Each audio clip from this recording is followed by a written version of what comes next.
Welcome to Penrose Learning, where we make understanding easy. You start by preparing the VPN profile and app permissions. Open Napsternet V and import the NPSD file or paste the config text. This ensures correct server, port, and payload values.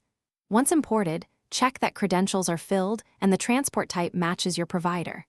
Make sure storage and VPN permissions are granted so the app can read profiles and create the tunnel. If you need to edit headers or payloads, do it now before connecting to avoid repeated disconnects.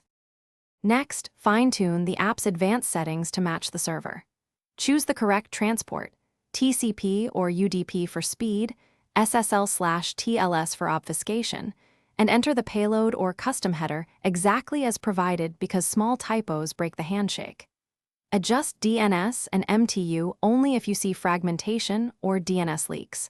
Lower MTU if packets drop. Toggle Keep Alive to maintain the tunnel and enable any provider-recommended blockers or obfuscation options.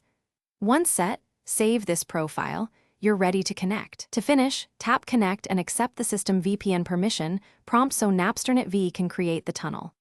Watch the connection log for successful handshake messages. These tell you why it worked or failed. Verify by checking your public IP and DNS to confirm traffic routes through the VPN. If it doesn't connect, first switch transport types or re-enter the payload precisely. Next, restart the app or device. One key troubleshooting tip: enable detailed logs and capture the first handshake.